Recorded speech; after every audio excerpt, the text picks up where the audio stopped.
They found it in the dark, a message from the future. It wasn't a warning, it was a race against time. One boy holds the key to the city's fate. But what if the future isn't what it seems? The last signal has been sent. Now, they must answer. Fluent Fables. Learn English with story. The air in the lab was pristine, a cold silence broken only by the rhythmic hum of diagnostic machines. Dr. Eva Carter, a physicist whose careful method was a counterweight to her partner's wild ideas, watched a single particle of dust drift through a laser grid. Beside her, Ben Miller, a whirlwind of nervous energy and caffeine, finally secured the last cable to the artifact. They had spent weeks trying to understand the object, a sphere found deep within a collapsed mine. It was smooth, black, and absorbed all light, making it inscrutable to their scientific instruments. All right, Eva. Ben said, his voice buzzing. The conduit is stable. Ready to go live? Eva adjusted her glasses, her eyes fixed on the artifact. Just a low-frequency pulse. I need to measure its resonance. We don't want to accidentally create a black hole or something worse. Her caution was a mask for her own curiosity. This wasn't just another object. It was an anomaly. Ben grinned, a mischievous spark in his eyes. Right. No accidental portals to the fifth dimension. Got it. He pressed a large red button. A low hum emanated from the sphere, vibrating through the floor and up their legs. It was a mournful, almost musical sound that sent a shiver down Eva's spine. It was a melody from another time, a quiet, melancholic elegy. Suddenly, the hum escalated into a sharp, piercing whine. The lights flickered, and a wave of unknown energy crashed against the walls, causing instruments to blare. A holographic image, fragmented at first, began to form above the artifact. It wasn't a static image, but a fractured sequence of moments. A panicked face, a collapsing building, the flash of a futuristic weapon. Eva felt a wave of dizziness, completely disoriented. She was no longer in the lab, but inside the chaos itself. Ben, shut it down! She yelled, fighting off the nausea. His hands flew across the console, but the controls were unresponsive. It's not me, Eva. The artifact is overriding the system. It's like it wants us to see this. The images sharpened, showing a modern metropolis bathed in sunlight. Then a sudden shadow fell. A towering skyscraper in the city's heart began to crack, its foundation giving way with a sound that felt more like a scream than a collapse. People looked up in terror. A single, clear image flashed before the projection vanished. A woman's face, etched with pure despair. The lab returned to silence, leaving only their ragged breaths. Ben stared at the empty space. What was that, a film?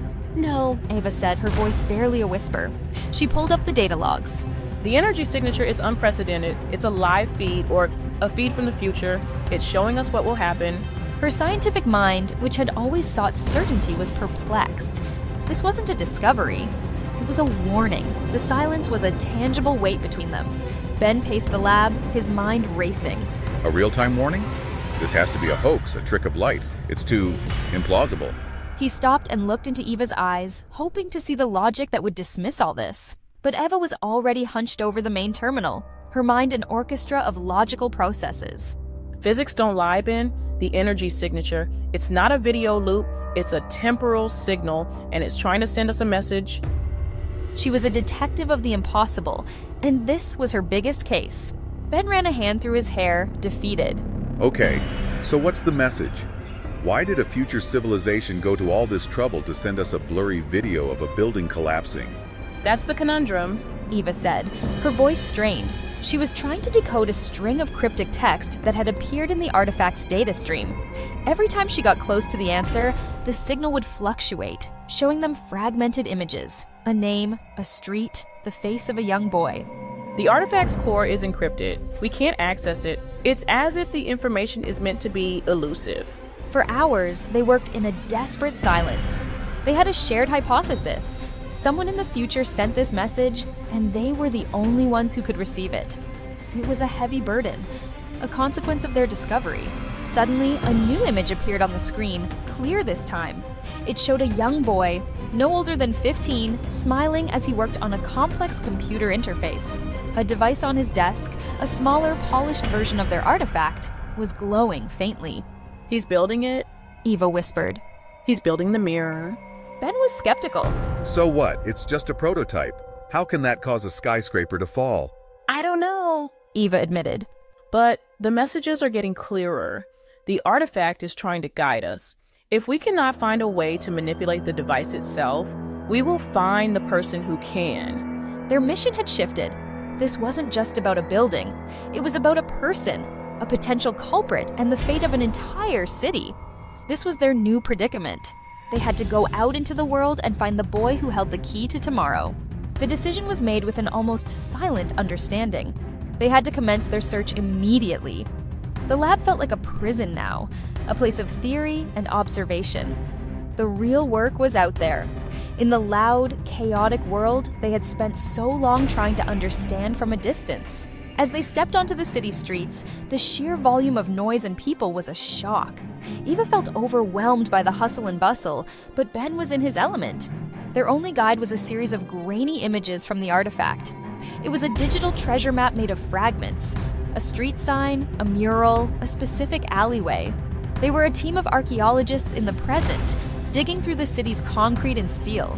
Ben stared at the map on his phone. Eastwood District, Sector 4. It's on the other side of town. The subway is faster. No, Eva said, her scientific caution momentarily giving way to intuition. The hologram showed us a car. We have to take a taxi. It's a subtle clue. He scoffed, but called for an automated taxi anyway. The ride was a blur of neon and glass. As they reached the district, the images from the artifact became clearer. A mural, exactly like the one they saw in the hologram, was on the side of a building. Pull over here. Ben yelled. We have to take a detour down that alley. The alley was dark and covered in graffiti, a forgotten corner of the city. A rusted metal door with a broken circuit board logo on it matched their last clue perfectly. He's here, Eva whispered, but the door was locked. Just as they were about to leave, a young man stepped out of the building across the street. He was Peter, the boy from the holographic image, a normal teenager with a worn hoodie and a nervous energy that matched Ben's own. He looked around discreetly, as if he was waiting for someone. He then locked the door and walked away. He's heading for the park. Ben said in a frantic whisper. Let's follow him. They followed Peter from a distance, treading carefully. He seemed to sense he was being watched, constantly looking over his shoulder. At one point he stopped and looked back directly at them. For a moment, Eva's heart leaped into her throat. They ducked behind a tree, and when they looked again, he was gone. Ben stared in disbelief. How did he just disappear? Eva's mind raced, piecing together the subtle hints from the artifact. The hologram didn't just show them a path, but a sequence of actions. It was an elaborate series of breadcrumbs.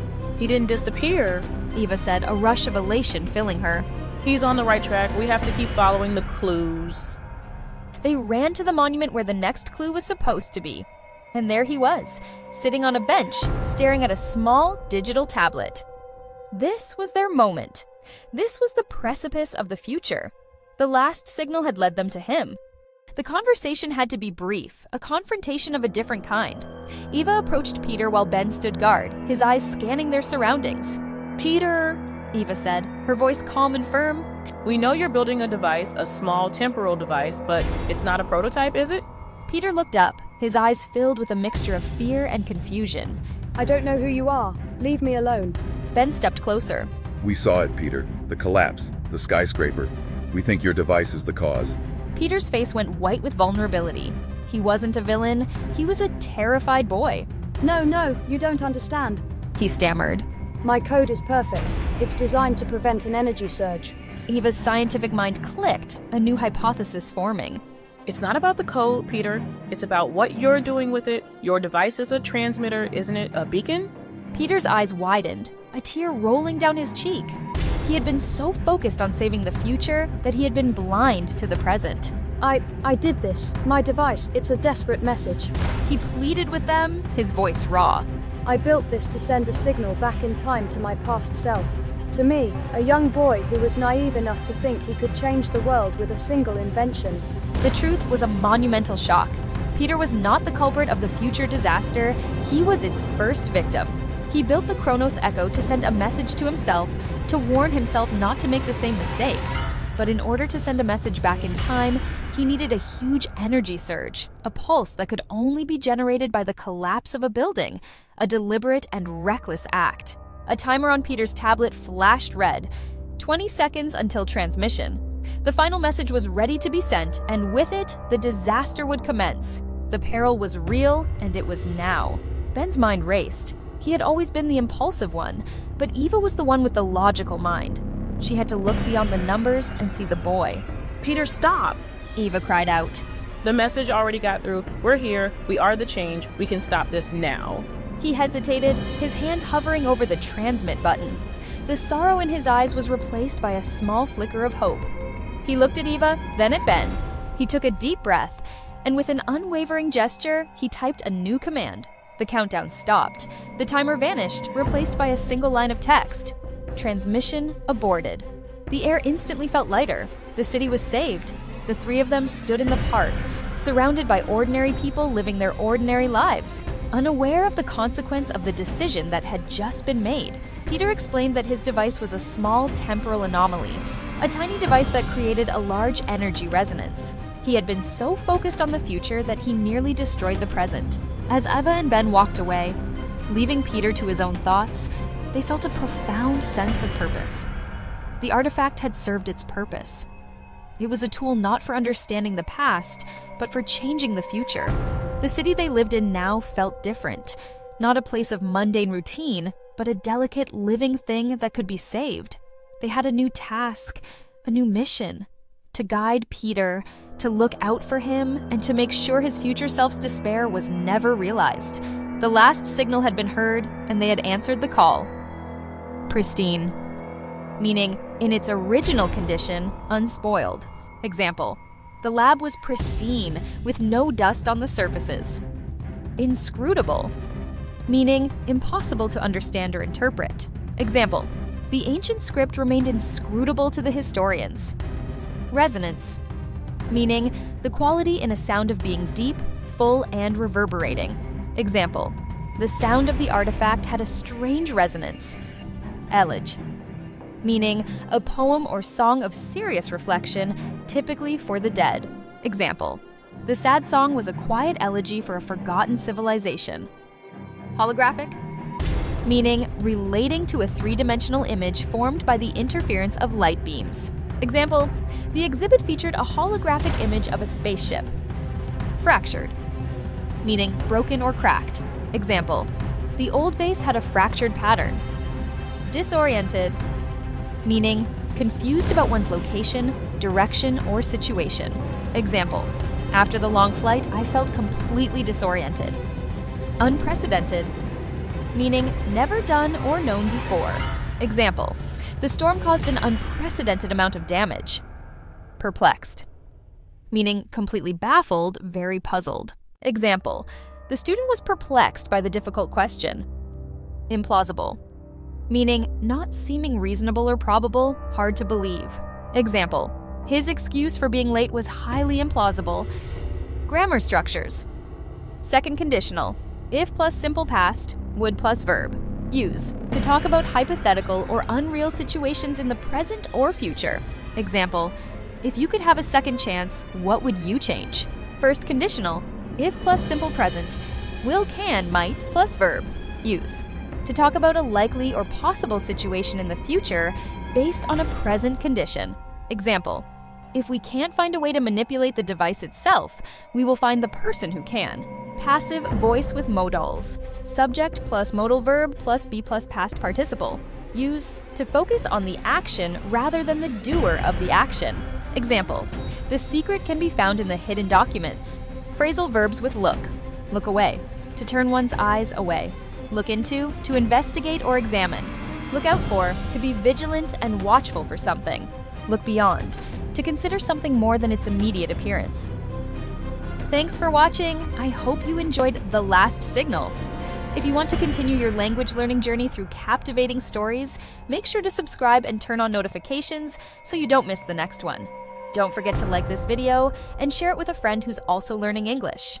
And let me know what you thought in the comments below.